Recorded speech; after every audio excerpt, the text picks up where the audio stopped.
দর্শকদের এটাই বলবো যে নতুন করে চেষ্টা করছি আবার দর্শকদের মনোরঞ্জন করার, আরো এন্টারটেইন করার নতুন ভাবে।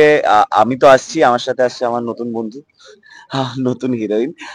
তো ওর পাশেও থাকবেন, আমাদের জুটিটার পাশে থাকবেন, আমাদের ভালোবাসবেন। এখনো দর্শকরা যদিও আমায় রূপমূর্তিতে প্রোমোতে দেখতে পাইনি, তবে এইটুকু কথা দিচ্ছি, আমি যে প্রোমোতে আসবো সেটা দারুণ হতে চলেছে।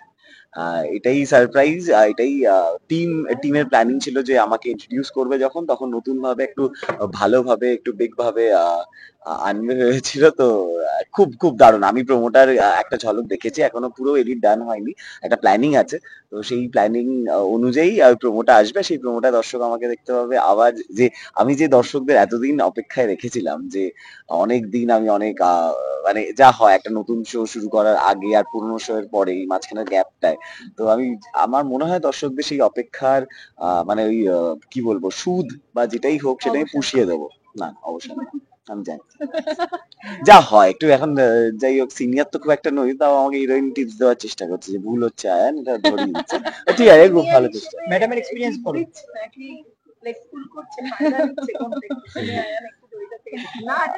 ও ও বলবে, ও বলবে কি? হ্যাঁ দাদা বলুক। তোমাকে কি বলতে বলছি? না না, আমি একটু টিপস দিই মাঝে মধ্যে, ও আমাকে দেয়। ও যখন দেয় আমি কেন দেবো না, আমিও দিই। খুব ইউনিক ধরনের কস্টিউম আমরা তোমার পায়েও দেখতে পাচ্ছি, ভিতরেও বেশ অভূতপূর্ব এবং পুরো কস্টিউমটাই কতক্ষণ মানে তৈরি মানে পুরোটা মেকআপ করতে সময় লাগে? মেকআপ করতে ইউজুয়ালি আমার আগের শো বা তার আগে যত সিরিয়ালস করেছি এত টাইম লাগতো না, একটা ছেলের বা একটা হিরো রেডি হতে এত টাইম লাগে না। বাট এই শোটা যেহেতু আলাদা, চুল থেকে শুরু করে বিয়ার্ড বলো বা এন্টার কস্টিউমটা মানে পরে রেডি হওয়াটাই ইটসেলফ একটা হিউজ জার্নি। আর এটা এভরিডে আমাদের করতে হয়, সেটা ক্যারি করতে হয়, কারণ আমি ফার্স্ট লেয়ার যেটা পরে আছি সেটা ধরো প্রত্যেকটা জিনিস ডিজাইন করা আলাদা করে। কোনো জিনিস রেডিমেড নয় যে মানে দোকান থেকে নিয়ে এসে আমরা পরে নিচ্ছি বা করে নিচ্ছি। তো আমাদের সেই জিনিসগুলো যত্ন করে পড়তে হয়, মেনটেন করতে হয়, না আমাদের এন্টায়ার টিম আছে যেটা তারা মেনটেন করে। তো এটা যেরকম মানে শাল কেটে বানানো, তার উপরে আরেকটা লেয়ার, তার উপরে আরেকটা লেয়ার, তো অনেকগুলো লেয়ারের মধ্যে আমি আছি। তবে ইন্টারেস্টিং, আমার আমি জুতোটা দেখে খুব আমার পছন্দ হয়েছিল, আমার জন্য যে জুতোটা ডিজাইন করা হয়েছিল। তো খুব ভালো লেগেছে। মানে সত্যি কথা বলতে গেলে ওই হয় না মানুষের, যেরকম আমরা মানে বাচ্চারা ছোটবেলা থেকে এক্সাইটেড থাকে না, এই বছর পুজোয় নতুন জামা আসবে, নতুন কিছু। তো আমি সব থেকে বেশি এক্সাইটেড, চরিত্র তো পেলাম, বোনাস পেলাম হচ্ছে এরকম লুক আর এরকম কস্টিউম। সত্যি কথা গরমে চাপ হচ্ছে না, মানে যে তিনটে না, আমাদের মধ্যে একটা চাপ হয়, আমাদের যেহেতু পুরো ক্রোমা, কোনো ফার্নিচার নেই, কিচ্ছু নেই। আর আমার কস্টিউম দেখছো পুরো মানে ঢাকাঢুকি না, আর ওর হচ্ছে শাল দিয়ে বানানো। তো আমরা দুজন যখন সিন করি, আমার লাগে প্রচন্ড ঠান্ডা আর ওর লাগে প্রচন্ড গরম। এবার আমি বলি আমার ঠান্ডা লাগছে, আমার তো গরম লাগছে, তোমাকে তো বুঝতে হবে, আমি তো এত ভারী একটা কস্টিউম পরে করছি। আমি বলছি আমার কস্টিউমটা দেখো, আমার তো ঠান্ডা লাগে। মানে এই একটা চলে। আর আমার যখন প্রথম লুক সেট হয়, একটু জাস্ট বলছি, লুক সেট যখন হচ্ছে ওর সঙ্গে আমার প্রথম পরিচয় হয়, হাই হ্যালো হয়, তারপরে ও হঠাৎ করে আমাকে বলছে, জানো তো আমার একটা প্রবলেম আছে। বলছি কি? বলছে আমি আমি জাস্ট আমি সিন দেখছি, আমি ভাবছি চরিত্র নেই কি হবে, আমি লুকে আছি আর ও বসে আছে এক টিমে। পরিচয় ছিল না, তখন হাই হ্যালো হলো, হওয়ার পর আমার একটা প্রবলেম আছে, জানো তো কি? বলছি, কি? আমার খুব ঠান্ডা লাগে। আমি ভাবছি, আর আমি না এই কস্টিউমটা জাস্ট রিলেট করতে পারলাম, ও এটা বললো। মানে তখন এরপর যেহেতু যেন একদম ফার্স্ট মিট ছিল, ও বলতে পারিনি যে "না, আমার তো গরম এইসব লাগছে"। অন্যায় আবদার আমি মানবো না। কিন্তু এখন ও মানে ওর জন্য মানে ফ্লোরের এসিটাকে একটু কমায় না, মানে আমি এরকম এরকম কাঁপতে থাকি। আর নায়কের দাবি রাখা হয়, right? না না না, সবার দাবি রাখা হয়, ওরকম বলছে। আর নায়কের যে এত বড় একটা চুলও আছে সেটার মানে আর সেটা তো মানে আমার তো নেই। এই যে দুজনের বোঝাপড়া, তো এই বোঝাপড়াটা দুজনের অফিসকে কতটা জমছে? হ্যাঁ হ্যাঁ, কি দুজনের এই বোঝাপড়াটা অফিসকে কতটা অফ জমছে? স্ক্রিন কতটা জমছে অফ স্ক্রিন বোঝাপড়া, আরো বেশি জমছে। অফ স্ক্রিন আরো অন বেশি স্ক্রিনে জমে তো গেছে। আমরা এখনো পর্যন্ত ওরকম সিন করিনি। তো আস্তে আস্তে অন স্ক্রিনটা জমছে, কিন্তু তার আগে অফ স্ক্রিন আরো জমে গেছে। হ্যাঁ মানে আমিও, মানে আমাদের দুজনের সিন নিয়ে কথা হয়, আমরা লাইনের নিয়ে কথা বলি, আমার সিন না থাকলে ওর সিন নিয়ে কথা হয়, আড্ডা হয়, গসিপ হয়, কি হয় না, সবই হয় আর মোটামুটি। মানে ইয়ার্কি ঠাট্টার মাঝেও মানে অয়ন কিন্তু আমাকে খুব হেল্প করে।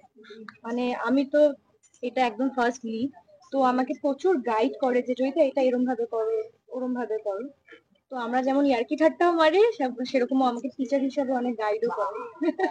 তারা টিচার আর কত শুনবো নিজের প্রশংসা আমি অনেক এইভাবে। ভালো বলে দিয়ে না না না না, যা হয় একটা টিম ওয়ার্ক, তো আমার মনে হয় ও কিছু কিছু জায়গায় যেহেতু ফার্স্টলি এটা একটা সময় আমি ওর ওই জায়গাটা থেকে পার করে এইখানে এসেছি, তো আমার মনে হয় যে ওর মধ্যে পোটেনশিয়ালটা আছে, ওর মধ্যে পোটেনশিয়াল আছে, ওর মধ্যে কেপাবিলিটি আছে ওই জায়গাটা ফুটিয়ে তোলার। ও হয়তো নার্ভাস ওই মোমেন্টে, আমি জাস্ট পাশে যাই, কানে কানে বলে দিই জয়িতা কোনো ব্যাপার কাম না, যায়, কান জয়িতা হবে, ভালো मैं হবে हूं ना। ভালো হবে।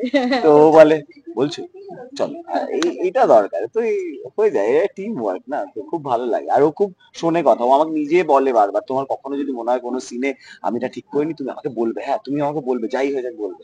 তো আমি ওকে বলি, ও ও ওই জায়গা স্পেসটা দিয়েছে আমাকে, যে না ও বেটার হতে চায় বলি অবভিয়াসলি সেই স্পেসটা দিয়েছে। শেষে কি বলবে? শেষে দর্শকদের এটাই বলবো, নতুন ভাবে নতুন রূপে আমি তো আসছি, আমার সাথে আসছে রূপমতি, তো রূপমতি। আমাদের এন্টায়ার শো এর নাম আমাদের নতুন শো আসছে রূপমতি, নতুন ভাবে অনেক কিছু আর সারপ্রাইজ নিয়ে মানে আসছি। আমাদের শোটা কিন্তু মানে অনেক দিন পর এরকম বাংলা টেলিভিশনে একটা এরকম শো আসছে। তোমাদের আমাদের শো এর একটা এক্স ফ্যাক্টর আছে, আমাদের কিন্তু প্রথম বাংলা টেলিভিশনে এরকম শো যেটার মধ্যে এআই দিয়ে মানে ভিএফএক্স টা হচ্ছে। তো এরকম কিন্তু এর আগে হয়নি। তাছাড়াও অনেক নতুন নতুন অনেক জিনিস আছে যেটা তোমরা প্রত্যেকদিন দেখলেই বুঝতে পারবে, অবশ্যই তোমরা দেখো, আর তোমাদের খুব ভালো লাগবে। আর গিনেস কে শুটিং স্পেসটা যদি একটু শেয়ার করতে। জটিলা চরিত্রটা প্রচুর জটিল, কারণ সমানে বলে যাচ্ছে, আপনারা দেখতেই পাচ্ছেন, প্রমোতে সারাক্ষণ বলছে এই রাজ্য আমার বশে, রাজ্য আমার বশে, কারণ রাজ্যটা নেওয়ার ওর খুব ইচ্ছে জটিলার। ওখানে একটা মহামৃত জল আছে যেটা খেলে মানে যেটা পান করলে জটিলা আর কি, জটিলাকে কেউ মারতে পারবে না। ও একদম মানে শ্রেষ্ঠ হয়ে যাবে পুরো রাজ্যে। তো সেই জন্যে রাজ্য দখল করতে চাইছে। প্লাস রাজা বিক্রম দেবের সাথে একটা ক্ল্যাশ আছে আগের, এটা ব্যাক স্টোরিটা খুব ভালো। জটিলার বাবাকে মেরে ফেলা হয়েছিল, বিক্রম দেব মেরে ফেলেছিলেন, তো সেই জন্য আরো পছন্দ করে না বিক্রম দেবকে। তো এইভাবে মানে জটিলা প্রচুর জটিল। এরকম জটিলার মতো শ্রেষ্ঠ হওয়ার লড়াইতে জেসমিন নিজের মতো একটা যাত্রা পথ করে নেয়, তাই তো? মানে বলো যদি সেটাই, মানে এর মানে চাহিদাটাই নেই এরকম। না, সত্যি চাহিদা নেই। আমাকে আমাকে যেরকম ভাবে যে লাগবে, যেরকম ভাবে যে দেখবে, আমাকে যদি কেউ মনে করে যে আমি খুব খারাপ মানুষ, হ্যাঁ আমি খুব খারাপ। আমার যদি মনে করে আমি খুব ভালো মেয়ে, হ্যাঁ আমি খুব ভালো মেয়ে। তো আমার যে যেরকম ভাবে আমি সেরকম, আর কোনো জটিলতার মধ্যে নেই। কি হবে জটিলতা করে বলো তো? সবাই একই জায়গায় যাবো লাস্টে। আচ্ছা, এই সময় দাঁড়িয়ে এই যে সিংহাসনের লড়াই, এটা কিন্তু ভীষণ প্রমিনেন্ট একটা গল্প, এই বিষয়ে কি বলছো? No comments. লুকটা নিয়ে একটু শুনি। কতটা নিজে কতটা খুশি, মানে ব্যাপার আছে লুকটা, মানে জেসমিনকে দুর্দান্ত দেখাচ্ছে। জেসমিন নিজে কতটা স্যাটিসফাই? এই লুকটা অজপাদি প্লাস আমাদের চ্যানেল মিলে ক্রিয়েটটা করেছে, ওদের এটা ইমাজিনেশন। কারণ এটা রেফারেন্স হচ্ছে ম্যালিফিসেন্ট অ্যাঞ্জেলিনা জোলির স্টোরিটা থেকে। কারণ আমি এটা দেখেই বলেছিলাম যে লুকটা ওরকম, তারপরে জানতে পারি যে হ্যাঁ ওটাই রেফারেন্স নেওয়া। খুব ভালো লুকটা দিয়েছে, এরকম রেড হেয়ার, এরকম হেড গিয়ার, মানে সুন্দর। দেখে খুব একটা উইচ ক্যারেক্টারটা যে মনে হচ্ছে না, আমি যদি নেলস ফেলস গুলো না বাড়ি, এটা বেশ গ্রিক গড একটা লুক। হেড গিয়ারটার জন্য স্পেশালি এটা মনে হয়। এটা নিয়ে শুটিং করা কি চাপ? খুব খুব বাবা, এটা ভীষণ ভারী, মানে আহ, ভীষণ ভারী, মানে হাতে ধরলে বুঝতে পারবে না, বাট যখন মাথায় এটা বসানো হয়, এটা অনেকগুলো না কাঁটা রয়েছে পেছনে, তো ওটাতে খুব প্রবলেম হয়। ওটা আবার ক্লিপ দিয়ে আটকাতে হয়, মাথা যন্ত্রণা দিলে আমার এখন মাথা যন্ত্রণা স্টার্ট হয়ে গেছে। আচ্ছা, এই লুকে আসতে কতটা সময় লাগে? 2 ঘন্টা। মানে প্রত্যেকদিন 2 ঘন্টা? 2 ঘন্টা। এই কদিনে কি এই কদিনে কি এমন কোনো প্রবলেম ক্রিয়েট হয়েছে, মানে শুটিং চলাকালীন? কি প্রবলেম গো? মানে ধরো এমন কিছু যেটা প্রবলেম হয়েছে, ধরো যেমন বলছিল মারপিট বা এগুলো। মারপিট না না, মারপিট করতে কোনো প্রবলেম হয়নি আমার তো। যত এখনো অব্দি যা যা মারপিট করেছি আমি রাজা বিক্রম দেবের সাথে, মানে মনোজ দার সাথে ফাইট সিকোয়েন্স গুলো হয়েছে, প্রবলেম হয়নি খুব একটা। আহ, এই মানে মজা লাগছে ক্যারেক্টারটা করতে, উড়ে চলে যাচ্ছে এদিক থেকে ওদিক, একবার এদিক থেকে ওদিক। কখনো ইচ্ছে ছিল এরকম একটা এরকম চরিত্র করার? হ্যাঁ, সেই অবশ্যই type-এর? অবশ্যই, সুপার ওমেন হতে কে না, কার না ইচ্ছে থাকে বলো। তো আমি আর যদি সত্যি সত্যিকার থেকে পাওয়ার তাহলে কি করতে? একটু আগেই বললাম, আবারও রিপিট করছি, আমার কাছে যদি সুপার পাওয়ার থাকতো আমি ডেফিনেটলি অ্যানিমাল ক্রুয়েলটি যারা করে তাদেরকে শেষ করে দিতাম, মেরে ফেলতাম। আর এই ধরনের চরিত্রে প্রথমবার কিভাবে নিজেকে তৈরি করেছেন বলতে পারবেন? আমি এই ধরনের মুভিগুলো দেখেছি প্রচুর। সারাদিন নেটফ্লিক্স প্রাইম খুলে বসে আছি, কারণ চরিত্রটা তৈরি করতে হচ্ছে ওদের ওই অ্যাটিটিউড। কারণ এটা আমি নেগেটিভ করেছি প্রচুর, তোমরা দেখেছো, বাট নেগেটিভ তো এরকম বিচ নেগেটিভ তো হয়নি, ওরকম চোখ মুখ চেঞ্জ করা, এক্সপ্রেশন নানান রকম, ওগুলোর জন্য মুভি সিরিজ তো দেখছি। দর্শককে কি দর্শককে বলবো এটা নতুন ধরনের একটা অনেকদিন পর সান বাংলা ফ্যান্টাসি কথার গল্প কাজ কথার গল্পে কাজ করছে। আমাদের সুন্দর এআই তে কাজ হচ্ছে।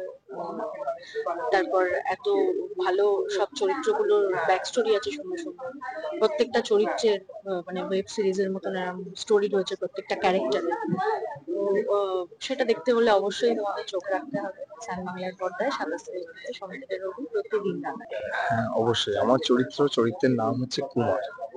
তো চরিত্রটা হচ্ছে মানে আমি একটা কথা বলতে চাই যে নেগেটিভ প্রপার যদি কাউকে নেগেটিভ আমি আখ্যা দিয়ে দিই, তো সেটা কোথাও না কোথাও নেগেটিভ হয় না, কেউ খারাপ হয় না, জন্মগত কেউ খারাপ হয় না, পরিস্থিতি মানুষকে খারাপ করে দেয়। তো এখানেও পরিস্থিতিটা তাই, কারণ আমি জানি যে আমি হচ্ছে রাজার, এখানে যে রাজা, রূপনগরের যে রাজা, তার ভাইয়ের ছেলে হচ্ছে আমি। তো রূপনগরের যিনি রাজা তার মেয়ে। তো আমি ছোট থেকেই জানি যে আমি রাজা হব, কারণ তার যেহেতু মেয়ে সে রাজা হবে না, আর আমি জানি যে রাজা না হবে, সেটাই বোঝানো হয়েছে ছোট থেকে। এইবার হঠাৎ করে এখন আমি অবশ্যই আর তো প্রথম থেকে বলবো? আচ্ছা, আচ্ছা, শিওর শিওর। আমি হচ্ছি যে আদিদেব, যে না, যে বিক্রম দেব, যে রাজা, এই রূপনগরের যে রাজা, তার ভাই, তার ছেলে। তো এবার রূপনগরের যে রাজা তার যেহেতু কোনো ছেলে নেই, তো আমি ছোটবেলা থেকে জানি যে আমি রাজা হব। কিন্তু হঠাৎ করে এখন আমি মানে জানতে পারছি যে গল্পের খাতিরে যে যে আমার থেকে বয়সে বড়, এটাই নাকি আদিদেবের নির্দেশ। আদিদেব হচ্ছে আমাদের আর কি দেবাদিদেব আদিদেব এই রূপনগরের। তো সেক্ষেত্রে আমরা জানতে পারছি যে আমি হব না রাজা, যে আমার থেকে যে বড় বয়সে সেই হবে রানী। তো সেই মেয়ে হোক ছেলে হোক সেই হবে। তো সেক্ষেত্রে আমি হঠাৎ করে নেগেটিভ হয়ে যাচ্ছি। স্বাভাবিক, কারণ আমি ছোটবেলা থেকে জেনে আসছি যে আমি রাজা হব রাজা হব, হঠাৎ করে যদি আমাকে বলা হয় না তুমি রাজা হবে না, তো সেই কারণেই নেগেটিভ। নেগেটিভ মানে প্রথম থেকে যে কেউ নেগেটিভ এমনটা না। হ্যাঁ, এবার আমার বাবার তো আমার উপর ইন্ধন থাকবেই, কারণ সে চাইবি যে তার ছেলে যাতে রাজা হয়, সে হতে পারেনি, তার ছেলে রাজা হবে। তো এটাই হচ্ছে আমার ক্যারেক্টারের ব্রিফ। তো এটাই হচ্ছে ইন্ট্রোডাকশন।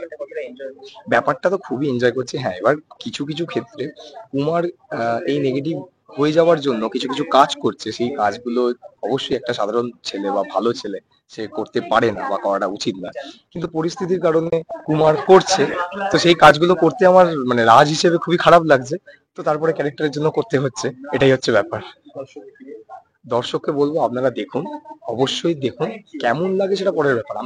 আমরা তো কনফিডেন্ট যে ভালো লাগবে। আর এখানে যেরকম কাজ হচ্ছে, আমরাও প্রোমো দেখেছি, আগের যে প্রজেক্ট দেখেছি, আগের ভিএফএক্স বা আগের যেরকম সিজির যে কাজ হতো, এটা সত্যি আলাদা। মানে আমি নিজে দেখে, আমি সত্যি কথা বলছি, মানে মন থেকে বলছি, আমরা নিজেরাই দেখে অবাক হয়ে গেছি যে এরকম এরকম এরকম সিন, বা একটা ঘোড়ার ওপর সিন ছিল, একটা এত রিয়েলিস্টিক লাগছে ঘোড়া বা যে কোনো কিছু অ্যানিমাল যারা। তো এই ব্যাপারগুলো খুবই ভালো লাগছে, আর আশা করিও দর্শকের খুব ভালো লাগবে। আপনারা দেখুন প্রত্যেক দিন 27 তারিখ থেকে 27শে অক্টোবর থেকে 8টার সময় সান বাংলার পর্দায়। এক্সপিরিয়েন্স তো খুবই ভালো। আমার সবসময় রূপকথার গল্প করতে ভালো লাগে। আর সবচেয়ে বড় কথা হচ্ছে এগুলো খুব লার্জার দেন লাইফ, মানে ভিজুয়ালি খুব লার্জার দেন লাইফ লাগে। পাঠটা করতেও ভালো লাগে। আমার লার্জার দেন লাইফ চরিত্র হতে খুব ভালো লাগে। আর এটা আমার খুবই কাছের একজন মানুষ, রজতদার কাজ। উনি অ্যাজ এ প্রডিউসার, এটা প্রথম ওনার সিরিয়াল। তো আমি খুবই এক্সাইটেড। আর রূপমতি আসতে চলেছে 27শে অক্টোবর থেকে সান বাংলায়, সোম থেকে রবি, রোজ রাত 8টায়। আপনারা প্লিজ প্লিজ প্লিজ দেখবেন। আমাকে এতদিন ধরে আপনারা যেভাবে ভালোবেসেছেন, যেভাবে আশীর্বাদ করেছেন, সেইভাবেই আশীর্বাদ করবেন, ভালোবাসবেন। আর আমার মনে হয় এই সিরিয়ালটা আপনাদের সকলের খুব ভালো লাগবে। Thank you. এটা কিরকম ধরনের চরিত্র, কিভাবে কিভাবে দর্শকরা পেতে চলেছে? দর্শকরা যেভাবে আমাকে পেতে ভালোবাসেন সেইভাবেই পেতে চলেছেন। আমি অসম্ভব একজন মমতাময়ী মায়ের পাঠ করছি। এতটুকু দুষ্টুমি করছি না। রূপমতির মা মারা যাওয়ার পরে, রূপমতির ছোট কাকিমা আমি, মা মারা যাওয়ার পরে একদম মায়ের মতো করে রূপমতিকে মানুষ করি। তার ভালো মন্দ তাকে সর্বক্ষণ তাকে আগলে রাখে হচ্ছে পরমাশ্রী। আমার চরিত্র নাম পরমাশ্রী।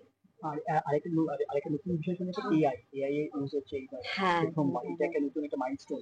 হ্যাঁ, মানে এমনিতেও তো 4 ডাইমেনশন ভীষণ ভালো ভালো মানে গ্রাফিক্স এর, এটা নিয়ে না, টেকনোলজি নিয়ে আমার খুব একটা কিছু বলার নেই।